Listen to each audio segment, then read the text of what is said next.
یو بل بت ماتونکی لومړی خدای پر دې لاره هغه تللی کاروان راوله هیلې چې ژوند شي بیا حیات ومومي ژوند واخلي محمود غزنوي غوندې یو بل قهرمان راوله محمود غزنوي غوندې یو بل قهرمان راوله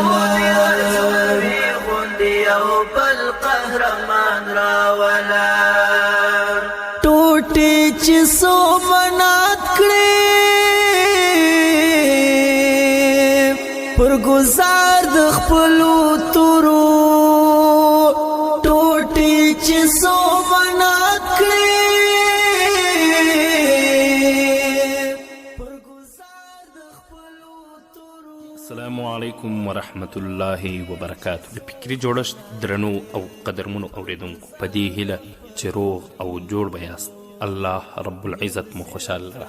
دا د زه محسن احسان مو یو ځل بیا په درانه حضور کې را حاضر سوی یم په دې هیله چې ټول به جوړ او روغ خوش خوشحاله آباد یاست، الله رب العزت مو خوشحاله لره. درنو او قدرمنو اوریدونکو، دا د یو ځل مو یو بل داستان تر تاسو پورې راوړی چې په نامه دی یو بل بت ماتونکی. درنو او قدرمن اوریدونکو، یو بل بت ماتونکی داستان د سلطان محمود غزنوي رحمه الله د وخت حیرانونکي پیښو باندې راګرځي.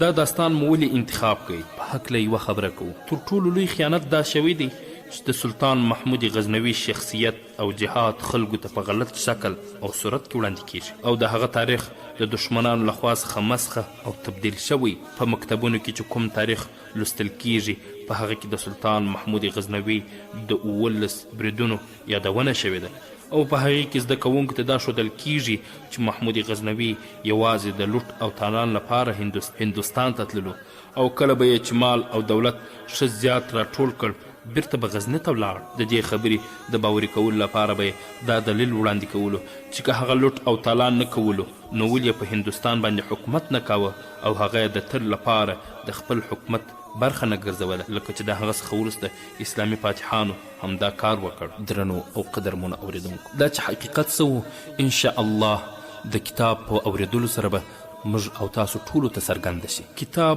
لیکوال عنایت الله التمش لیکلی چې بیا پښتو ژبې ته ژباړونکي دي عبدالواسع صابر محمد شفیق مشفق ورور، او تاسو ته وړاندې کوونکي محسن احسان.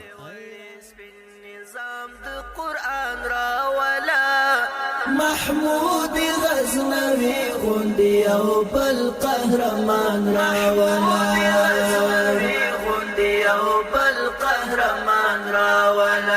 لکه د ژوند مزل کې د بریا لاره بیان راوله خدای پر دې لاره هغه تللی کاروان راوله هیلې چې ژوند شي بیا حیات ومومي ژوند واخلي محمود غزنوي غوندې یو بل قهرمان راوله محمود غزنوي غوندې یو بل قهرمان راوله.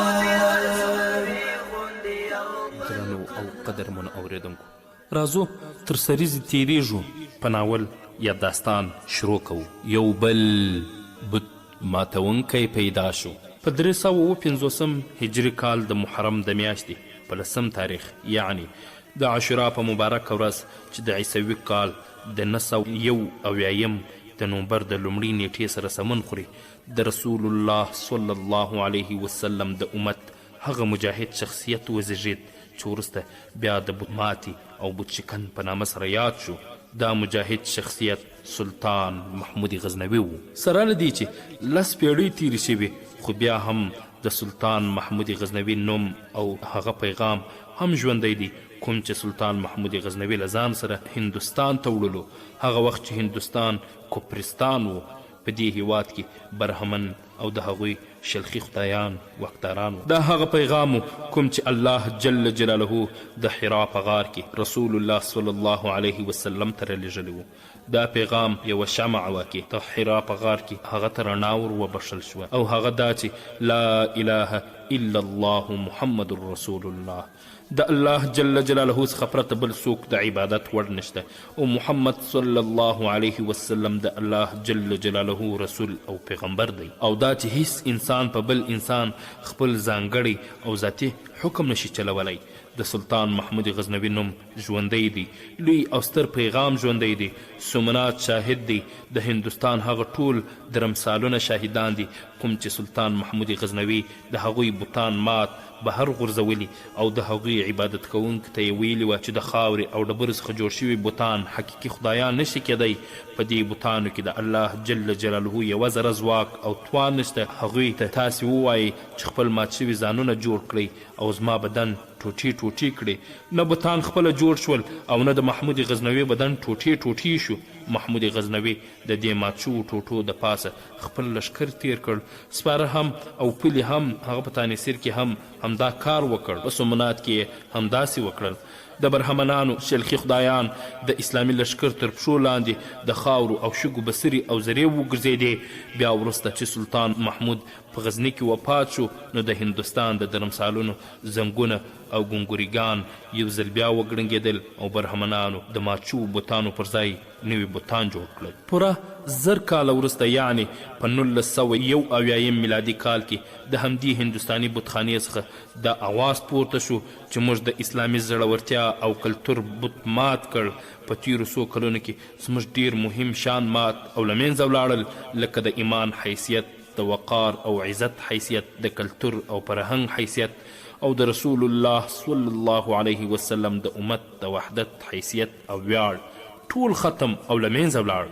بلکې زموږ هیڅ حیثیت ژوندی او سلامت پاتې نشو برهمنانو د خپلو ښکلو او ښایسته ژوندي بوتانو په وسیله پر موږ داسې جادو او طلسم وکړ چې موږ خپله ګرځېدونکي د خاورې بوتان جوړ شو چې په خپل لاس جوړ شوي توپانونه مو خوروي او هر لوري ته الوزوي هغه جوماتونه چې سلطان محمود غزنوي دلته جوړ کړي وو هغه ټول وران او ویجاړ شول بتخانې او درمسالونه چې هغه وران او ویجاړ کړي وو هغه ټول آباد شول او نوي جوړ شوي بوتان دا پیغورونه مسلمانانو ته ورکوي چې د مسلمانانو سره الله نشته د باطل بت ماتونکي څه ډول وي د حق بت څرنګه ماتیږي د دې سوالونو او پوښتنو د ځواب لپاره پکار دي چې د دې خاورې پخوانی تاریخ راوسپړل شي او هغه په ژور فکر سره تر نظر تیر کړی شي هغه برخې او کنجونه چې د تاریخ پوهانو سترګې هلته نه رسیږي او تیاره پردې پرتې دي په داسې حال کې چې هم هلته حقیقت پروت دی او باطل غواړي دا تیاره کنجونه نور هم تر ډبلو او پیړیو پردو لاندې پټ کړي تر څو صداقت او رښتینولي تر فشار لاندې پاتې شي همدا دلیل دی چې د باطل ماتونکو تاریخ مسخه او ګډ وډ شو ان تر دې چې د ننني وخت کلمه ویونکي تاریخ لیکونکي دا لیکي چې محمود غزنوي د زور او ملغلور سره مینه درلوده بتان یې په دې خاطر ماتول چې په هغه کې سره زر ملغلرې او قیمتي ګاڼې وې کوم چې هندوانو د پیرزوینې په خاطر هلته اچولي وه د سومنات د بت په هکله هم هغوی همداسې لیکي خو نورو غیرو مسلمانانو تاریخ لیکونکو لیکلي چې دا بوتان کلک او منځ خالی نه و محمود غزنوي به هغه 8 ټوټې کول او بیا به یې بهر غورځول وروسته به غزنوي لښکر هغه ټوټې ټوټې او د پښو لاندې به یې پیمالول باطل تل د دروغو په وسیله خپریږي او کله چې د باطل ختمونکي اولادونه دروغو ته حق ووایي نو بیا د حق حیثیت له منځه ځي که د تاریخ تیارو پیچوکو کنجونو ته په غور سره وګورو د 1000 کاله مخکې سترګو لیدلی تاریخ لیکنې ولولو نو هغه به راته پټ ښکاره شي خو که په غور سره یې وګورو نو د هغه څخه پوره کیسه جوړیږي خورې ورې کړۍ سره نشلي که بیا دا ټولې کړۍ سره ونښلو نو د رڼا ورځې په شان به تاریخي حقایق ورڅخه څرګند شي د تاریخ سره څوک نشي خرابولی تاریخ څوک نشي دروغجن کولی په کومه خاوره کې چې د شهیدانو او مظلومو خلکو وینې جذب شوي وي د هغې ذریعې هم خبرې کوي د شهیدانو او مظلومانو وینې خاورې او شګو ته ژبه ورکوي او په خبرو یې راولي د پاکې خاورې اواز اورېدلو ته ایماني بصیرت پکارېږي او د دې اواز د پوهېدلو لپاره په زړه او دماغ کې الهي نور او رڼا ته اړتیا ده خدای پر دې لاره هغه تللی کاروان راوله هیلې چې ژوند شي بیا حیات و مومي ژوند واخلي محمود غزنوي غندي یو بل قهرمان راولا محمود غزنوي غندي یو بل قهرمان راولا غندي یو بل قهرمان راولا ټوټي چې سو منات کړې پر گزار د خپلو تورو ټوټي چې سو منات کړې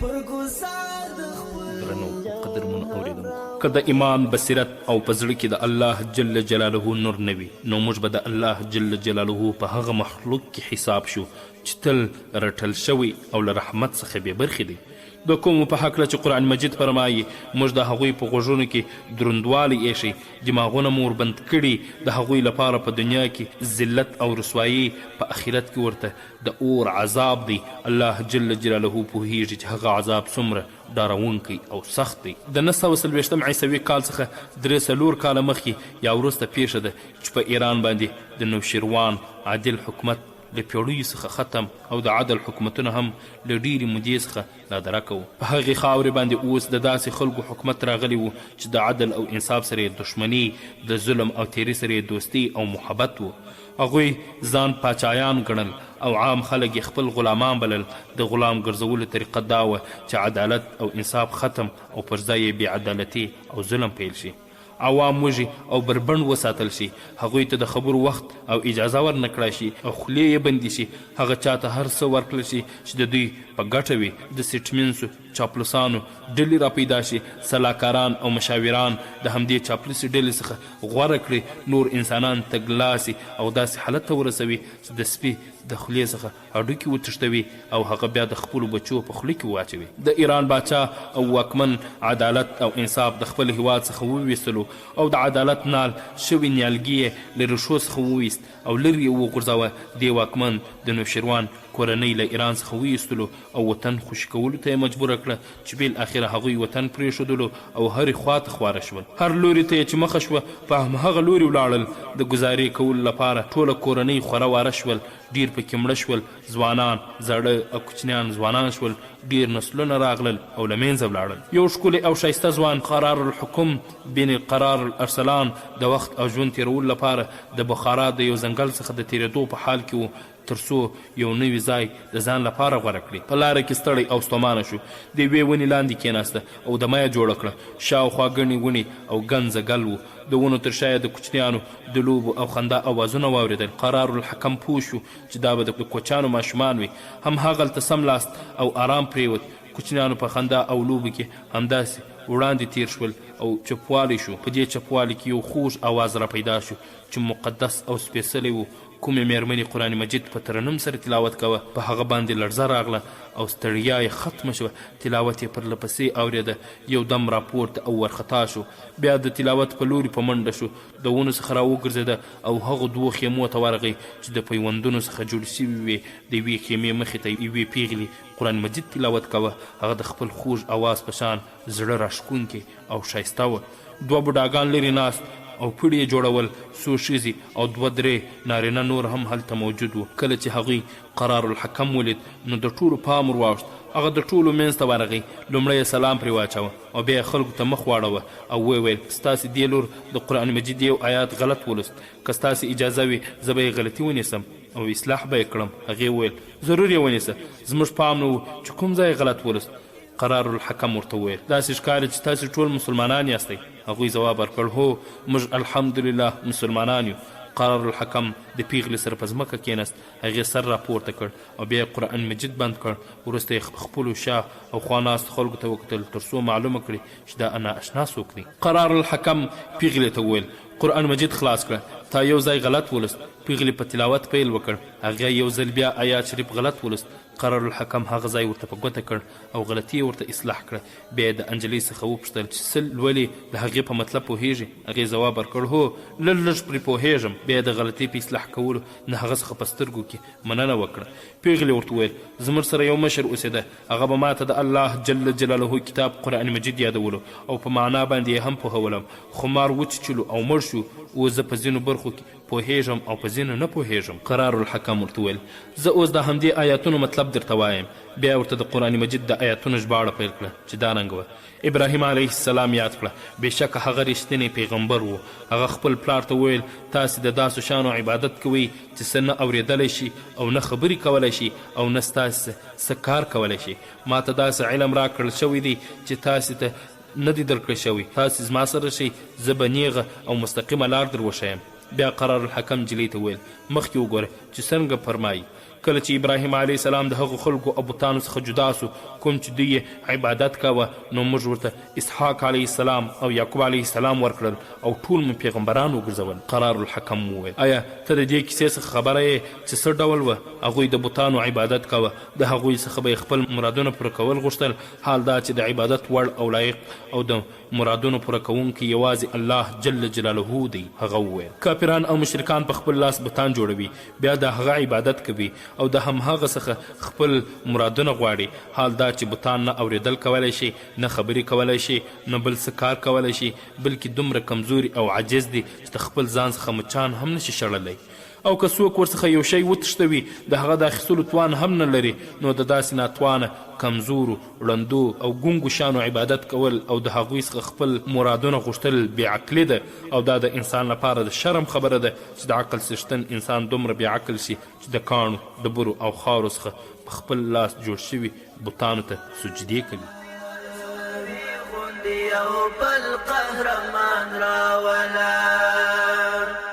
دا خاورن نړتیاوي نهات لالو شزل موتا، دا خاورن نړتیاوي نهات لالو شزل موتا، دا خاورن نړتیاوي نهات لالو شزل موتا. عمر منصور جلال غوندې زړه سوند قائدان راولا، عمر منصور جلال غوندې زړه سوند قائدان راولا، محمود غزنوي غوندې او بل قهرمان راولا. کله چې قرار الحکم نجلۍ ته د قرآن مجید ژباړه او نوره کیسه بیانوله، شاوخوا موجود ټول نارینه او ښځې د هغه ګیر چاپیر راتاو شوي، ځکه چې د هغه په خبرو کې یو ډول اثر او اغیزه وه چې خلک یې ځان ته راجلبول. لږ ځنډ وروسته هغه پورته شو او په یوه لور روانېدو چې یو بوډا د لاس څخه ونیولو. هغه یې را ایسار کړ او په خپل منځ کې یې کېناوه. بیا ورڅخه هغوی پوښتنې وکړې چې له کومه راغلی او چیرې روان وې. هغه ځواب ورکړ زموږ اصلي ځای ایران دی، خو د ډېرې مودې راهیسې په دښتو او بیابانونو کې ګرځم، کله یو ځای او کله بل ځای. د کوچنیوالي څخه د اسلام د سپېڅلي دین سره مینه او محبت لرم. زیات وخت په جوماتونو کې تېروم. د تلاوت، ترجمې او نورو دیني کتابونو سره مې ډېره مینه او شوق دی. پر هغوی تر یوې اندازې پورې هم پوهېږم. د خیمو اوسېدونکو ورته وویل ستا خبرې ډېرې خوندورې او اغېزمنې وې. که غواړې زموږ سره پاتې شې موږ د باندې خوښېږو، که نه یوه شپه خو زموږ سره ضرور پاتې شه. هغه هم تم شو. ډېر پوه او عالم نه و، خو په هغه کې پوره علم او هوښیاري معلومېده. خبرې او کیسې به یې د داستان په شان کولې، نو خلک یې ژر راجلبول. د شپې ټول خلک پرې راټول شول او ده ورته خپل او نور حالات بیان کړل. تر ډېره سره ناست او خبرې یې کولې. کله چې ښه شپه پخه شوه، نو د خیمو اوسېدونکو یو ورڅخه پورته کېدل چې په اخر کې یوازې 2 بوډاګان ورسره پاتې شول.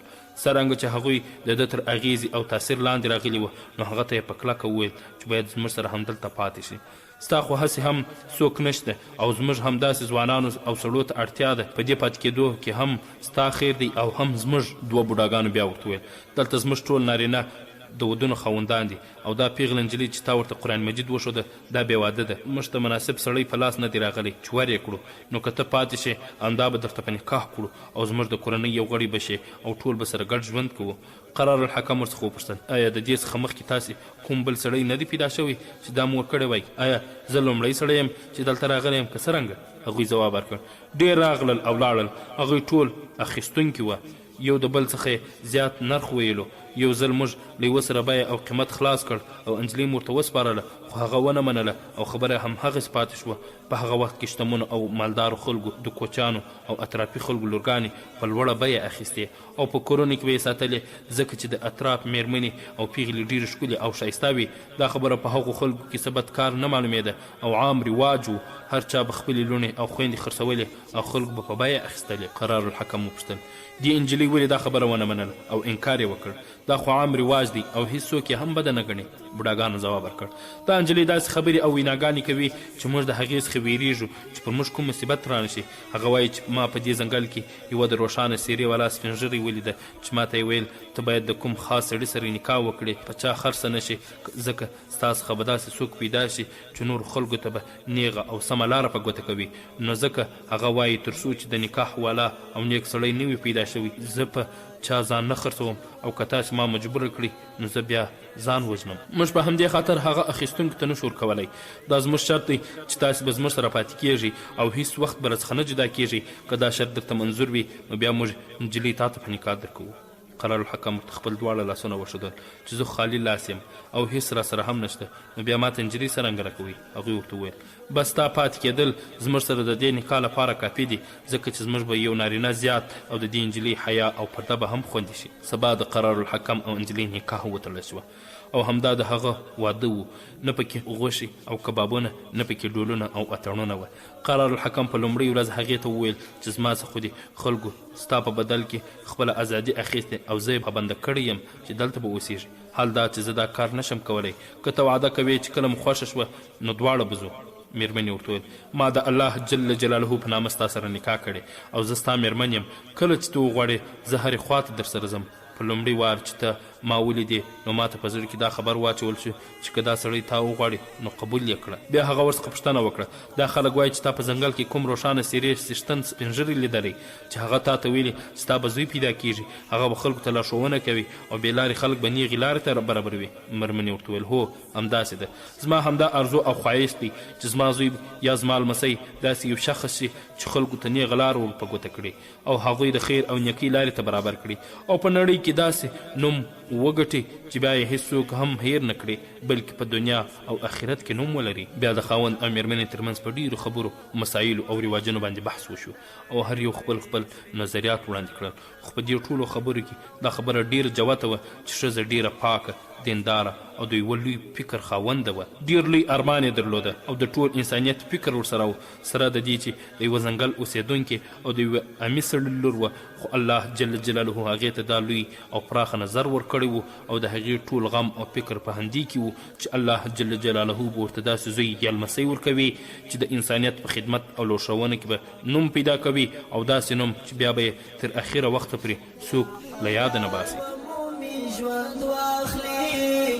محمود غزنوي غندي او بل قهرمان راولا، محمود غزنوي غندي او بل قهرمان راولا، غندي او بل قهرمان راولا. طارق ابن زیاد را تو پیدا کړه دی وطن کې، طارق ابن زیاد را تو پیدا کړه دی وطن کې، طارق ابن زیاد را تو پیدا کړه دی وطن کې. یوسف بن تاشفین غوندي او کلی خبرونه درنو او قدرمنو اوریدونکو، قرار الحکم او د هغه میرمن په همدې ځنګل کې د نورو خلکو سره یو ځای اوسېدل او خپل جند یې سر ته رسولو چې یو کال وروسته یې زوی پیدا شو او پر هغه د سبکتګین نوم کښېښود.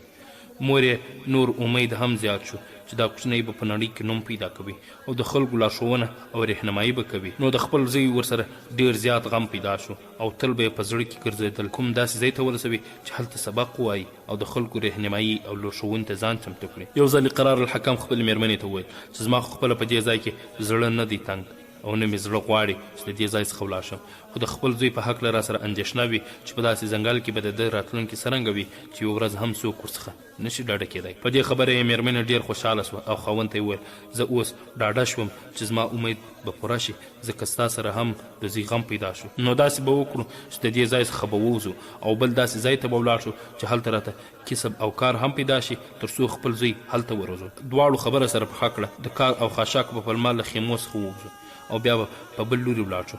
سبا ورځ خاوند او مېرمن د خاشاک په پلمه د خپل کوچني سره ووتل او خپله لاره یې ونیوله. څرنګه چې دوی پټ او غلي وتل نو د سپرلي لپاره ورسره هېڅ هم نه وه. دواړه پلي روان شول او غلي وتل پلي روان شول او تر ماپښینه پورې راستانه نه شول. د خیمو اوسېدونکو سره فکر پیدا شو چې دوی ولې تر اوسه پورې راستانه نه شول. نو د لټون لپاره یې 3 سپاره ولېږل چې لټون یې وکړي، داسې نه چې چا پرې برید کړی وي او یا کومې بلې خوا ته نه وي تښتېدلي. سپاره په لټه پسې ووتل او ډېر لرې ولاړل.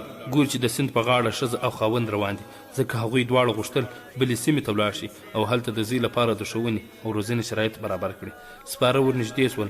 هغوی چې کله ولیدل نو ماشوم یې په سر کېښوده او دواړه سیند ته ورکښته شول.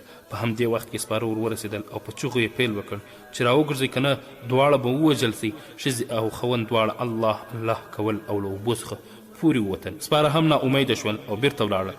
دواړه بیا د سیند په بله غاړه روان شول او یو کوچني ښارګوټي ته ورسېدل چیرته چې د کسب او کار لپاره شرایط برابر وو او هم د دې امید و چې په راتلونکي خپل زوی ته د زده کړې مناسب شرایط برابر کړي. د لږ لټون څخه وروسته د اسونو یو سوداګر قرار الحکم ته نوکري ورکړه او هم یې په خوا کې ورته یو جونګړه هم وسپارله تر څو هلته پکې واوسېږي. د څو ورځو نوکرۍ څخه وروسته د اسونو سوداګر ته څرګنده شوه چې د دې نوي نوکر ډېر ښکلې او ښایسته مېرمن په جونګړه کې بېکاره ناسته ده. نو سوداګر یوې نوي نوکرې ته وویل چې یوه جوړه جامه واخله او د هغه د نوکر ښځه د کالو اغوستلو وروسته د کار لپاره دلته راوله. نوکره ورغله، هغې ته یې جامې ورکړې او د ښار د ښځو په شان یې جوړه کړه او بیا یې خپل بادار ته راوستل. بادار هغه د خپل ځان سره ساتل غوښتل. نو د څه خبرو څخه وروسته د بادار نیت واوښت، غوښتل یې ښځې ته لاس واچوي، خو هغې خپل ځان ورڅخه لرې او دروازې ته یې ځان ورساوه.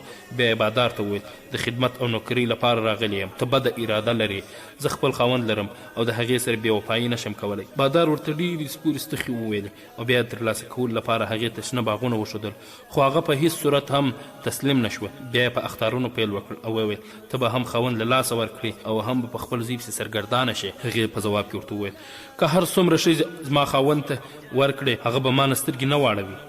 بیا د بادار د کوټې څخه ووته او خپلې جونګړې ته ولاړه. بادار خپله نوکر راوغوښتل او هغې ته یې وویل چې په هر صورت کېږي دا ښځه باید خپله کړم او د دې لارې چارې باید ته برابرې کړې. 2 ساتونکي ته یې وظیفه وسپارله چې قرار الحکم د شپې ووژني او ښځه له ځانه سره دلته راولي. د دې خبرو په وخت کې 2 نوکرانې هلته ولاړې وې او دا خبرې یې واورېدې. ډېرې خفه شوې ځکه چې په هغوی غریبې ښځې زړه وخوږېده. کله چې ماښام شو او قرار الحکم کور ته راغی نو مېرمن یې ورته ټوله کیسه واوروله.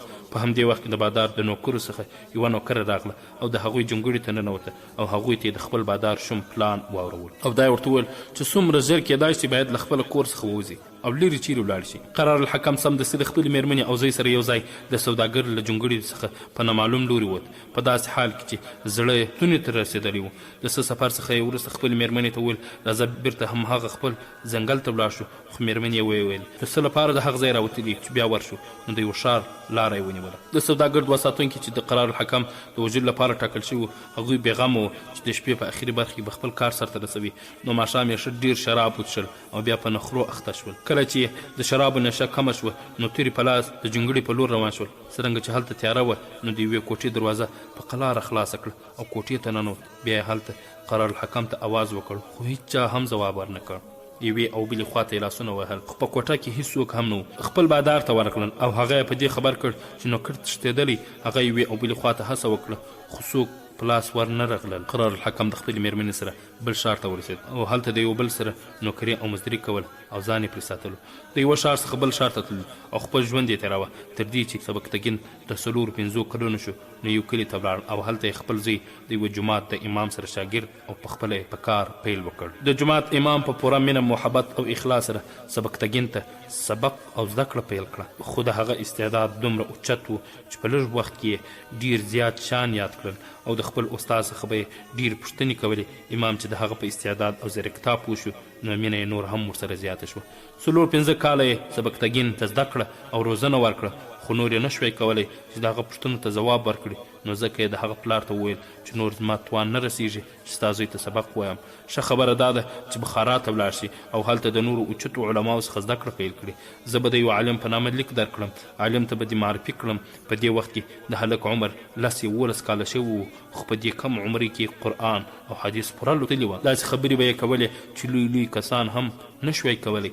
امام قرار الحکم ته مشوره ورکړه چې بخارا ته ولاړ شي، چې په لاره کې د لوټمارانو او د ډمارانو خطر زیات و. نو هغه د کوم کاروان په انتظار کې تر 100 ورځو پورې پاتې شو. یوه ورځ کاروان برابر شو چې بلخ او بخارا ته روان و.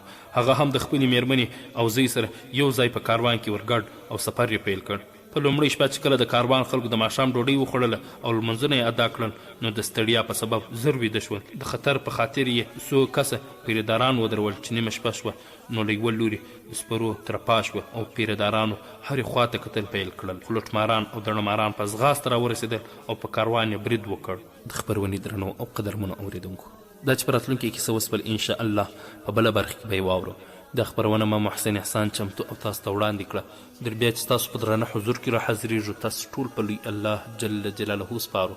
السلام علیکم ورحمة الله وبرکاته. چې وساتي عزت د پتمانو او یاړلو، چې وساتي عزت د پتمنو او یاړلو. دا حال په محسن باندې هم دغه زمان راولا، دا حال په محسن باندې هم دغه زمان راولا. محمود غزنوي غوندي او بل قهرمان راولا، غوندي او بل قهرمان راولا. لکه د ژوند مزل کې د بریا لاره